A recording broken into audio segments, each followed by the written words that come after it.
आज हम एक बहुत ही अद्भुत और अविश्वसनीय कहानी सुनने वाले हैं। कहानी है सिद्ध योगी चौरंगी नाथ की।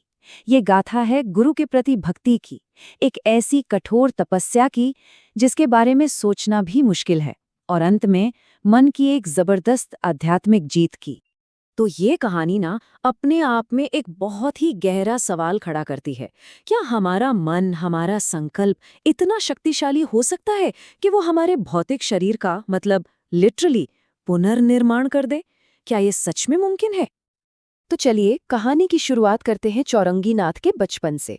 वो कोई आम बच्चे नहीं थे, बल्कि जन्म से ही वो बाकी सबसे बिल्कुल अलग थे। कैसे अलग थे? देखिए, वो स्वभाव से बहुत ही शांत थे, अंतर्मुखी थे, मतलब ज्यादातर अपने आप में ही रहते थे। और उनका मन कमाल का एकाग्र था, उनका फोकस जबरदस्त था। ऐसा लगता था जैसे जन्म से ही उनके अंदर एक अनोखी शांति और ध्यान की शक्ति हो।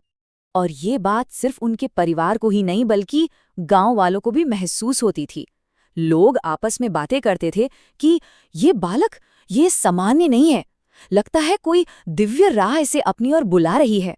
सबको लगता था कि वो किसी बड़े मकसद के लिए पैदा हुए हैं। लेकिन जिंदगी हमेशा एक जैसी नहीं रहती, है ना? उनका ये जो शांति भरा जीवन था, वो एक भयानक तूफान की वजह से बिखरने वाला था। एक ऐसा तूफान जो एक राजा के विनाशकारी क्रोध से उठा था।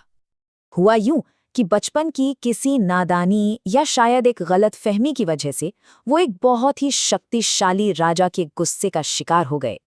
राजा गुस्से में इतना अंधा हो गया कि उसने उस मासूम बालक को एक बहुत ही भयानक शाप दे दिया। उसने चिल्लाकर कहा, तुम्हारा पूरा शरीर नष्ट हो जाए। और सोचकर देखिए, उस श्राप का असर तुरंत हुआ। पलक झपकते ही उनके हाथ, पैर, धड़ सब कुछ गायब हो गया। जमीन पर बस उनका सिर बचा था, सिर्फ एक सिर। अब ऐसी भयानक स्थिति में जहां चारों तरफ सिर्फ निराशा और अंधेरा था, कोई क्या ही उम्मीद कर सकता है। पर कहते हैं ना, जब सारे दरवाजे बंद हो जाते हैं तब कोई राह दिखाने वाला आता है।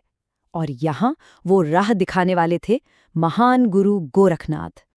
जब गुरु गोरखनाथ ने चौरंगी को उस हाल में पाया तो चौरंगी ने अपनी पीड़ा बयान की। मेरा शरीर तो नष्ट हो गया, अब मैं क्या कर सकता हूँ? इस पर गुरु गोरखनाथ ने जो जवाब दिया, उसने सब कुछ बदल दिया। उन्होंने कहा, शरीर नष्ट हो सकता है पर आत्मा नहीं। ये सिर्फ एक वाक्य नहीं था, ये एक नया नजरिया था। शारीरिक नुकसान से उठकर आध्यात्मिक शक्ति की ओर जाने का एक नया रास्ता था। तो बस गुरु के इन शब्दों से उन्हें एक नई आशा की किरण मिली, और इसी आशा के सहारे चौरंगी नाथ ने एक ऐसी आध्यात्मिक यात्रा शुरू की, एक ऐसी तपस्या शुरू की जो सुनने में भी लगभग नामुमकिन लगती है। गुरु गोरखनाथ का उपदेश बिल्कुल साफ था।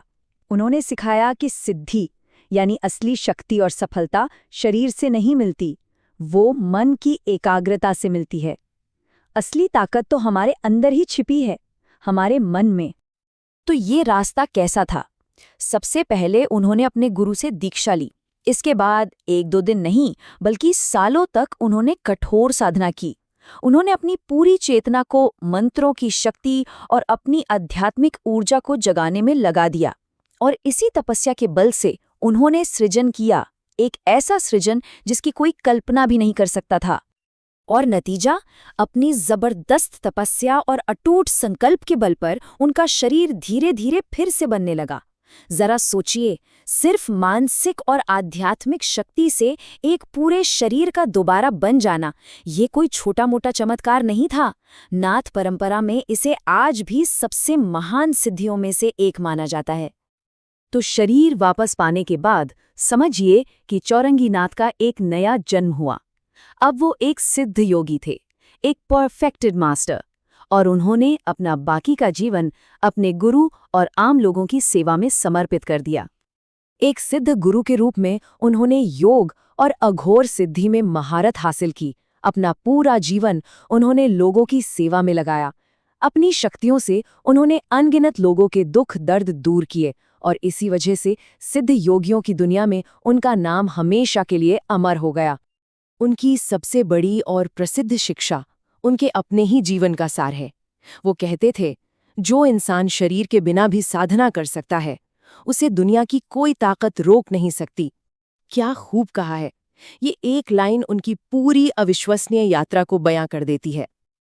तो ये थी चौरंगी नाथ की कहानी, और ये प्राचीन गाथा हमें एक बहुत बड़े सवाल के साथ छोड़ जाती है। ये सोचने पर मजबूर करती है कि हमारे अपने मन में, हमारे संकल्प में असल में कितनी शक्ति है। क्या हमारी जिंदगी की सीमाएं, जिन्हें हम सच मानकर बैठे हैं, वो कहीं सिर्फ हमारे मन की बनाई हुई तो नहीं है? इस बारे में जरूर सोचिएगा।